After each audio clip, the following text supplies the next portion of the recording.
Ahoj, dneska budeme dělat takový video, že si budeme vyrábět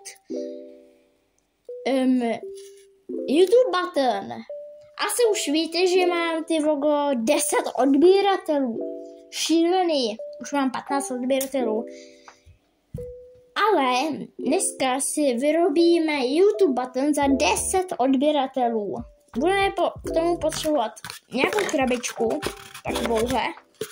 Třeba je to od rajčat, takový od rajčat. Potom k tomu nějakou dvojstrannou izolepu budeme potřebovat. Potom nějakou zlatou fixu. A jako poslední 2 hřebíky. A jako poslední nějaký papír. Takže jako první si vezmeme papírek a zhruba, čumte nahoru, zhruba, takhle tady, zhruba tady to takhle roztrhneme, a je potom takovýhle papírek. A samotný ten papírek sem takhle nalepíme. Akorát, že já jsem ho udělala moc malý, takže musíme to znovu utrhnout. Tentokrát přesnej, trošku větší. Třeba takovejhle. Ukáž? Ten je úplně stejný, tak další, no. Takže ty logo akorát velký, takže nějaký takovejhle. Počkat, dej daleka odběr, aby se mohl dělat YouTube kanál, nebo YouTube button ze 100 odběratelů.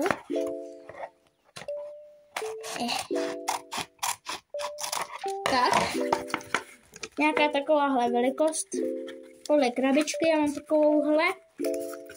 Takže to tam nalepíme oboustrannou páskou. Od té si vezmeme takhle 2 kousky. To je asi jedno jaký. Hlavně, aby to tam lepilo. Takže takhle sem si je nalepíme. Jo, ještě jeden. Takže odloupneme, další ustřihneme, bum, ty logo, bum. Takže tady odloupneme zase tento podběrný plast, dáme to sem. Tak, už to tady máme nalepený a sem na to nalepíme ten papír, že? Takhle. Takže to tady takhle odloupneme. Ten plast a i tady. Ty vogo, to nejde snad. Ty vogo! Jo. Takže jdeme to tam nějak nalepit. Doufám, že dobře.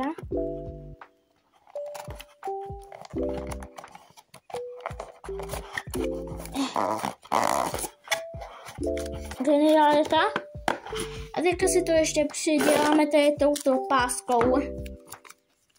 Teď si vezmeme fakt málo, třeba takhle. Dáme to takhle z druhé strany, takhle. To přilepíme.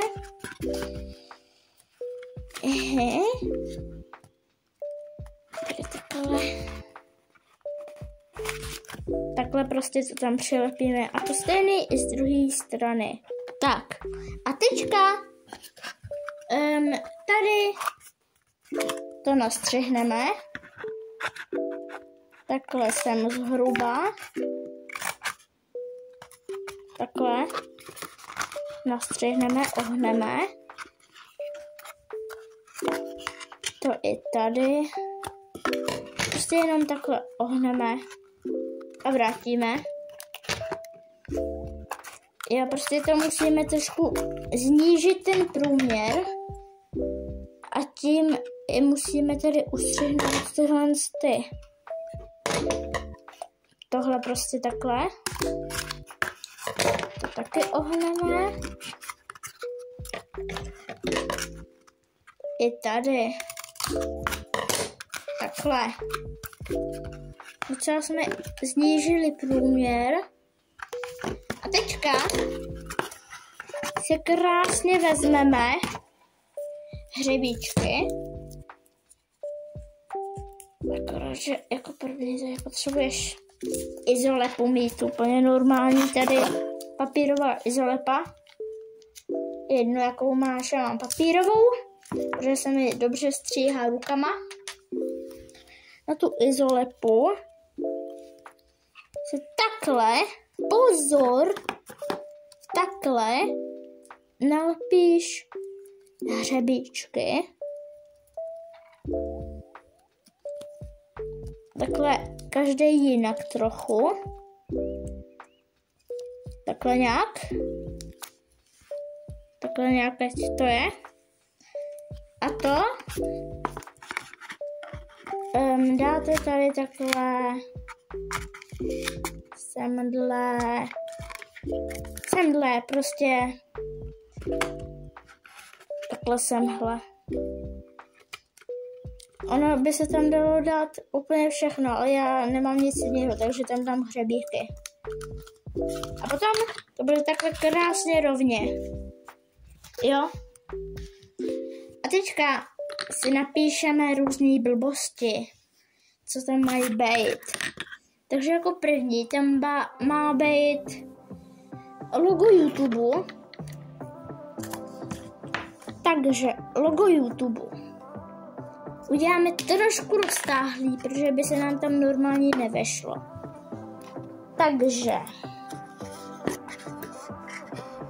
počkat. Čekáte? Dobře, čekáte.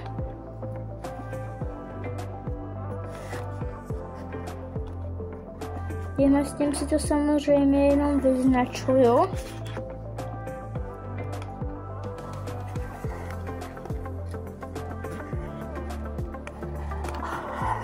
Třeba takovýhle.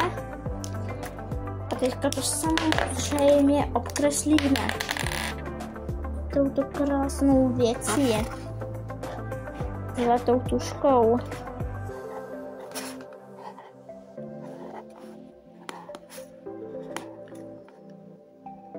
Takhle.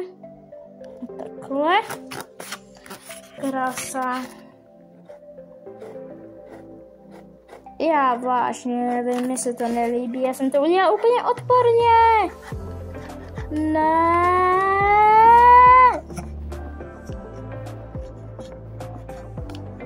No ty vogo, toho si nikdo nevšimne. Dobře no, nevšimne, nikdo si toho nevšimne. Vůbec to tady nedělám před miliardy liděma, kteří se na to můžou dobrovolně kouknout. No dobře, no. Teďka tam napíšeme presto. Takže jdeme na to. Napíšeme tam prestu. Takže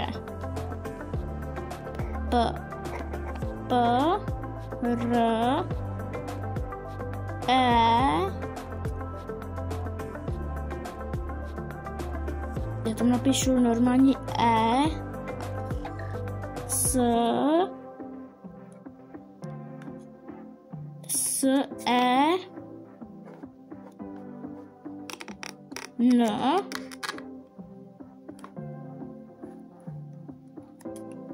P-R-E-S-E-N T-O. Tak a potom tam napíšeme jméno, což jsem V-O-L-I a potom tam napíšeme for passing a kolik máme odběratelů. Takže F O R P A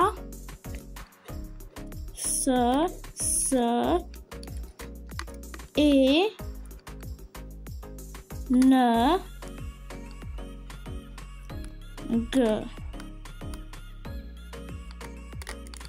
for passing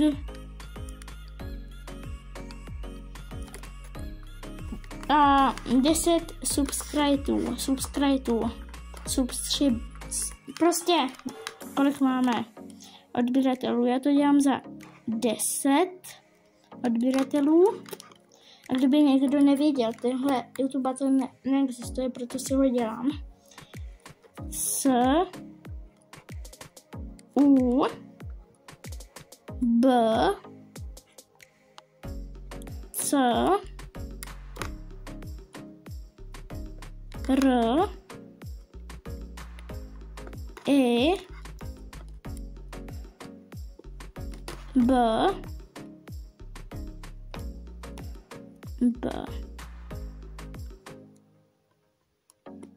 E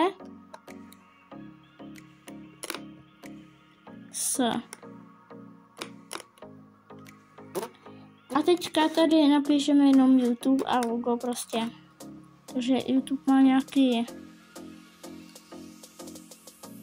takovýhle logo a tady mají tohle. A potom tady i YouTube. I O U T U B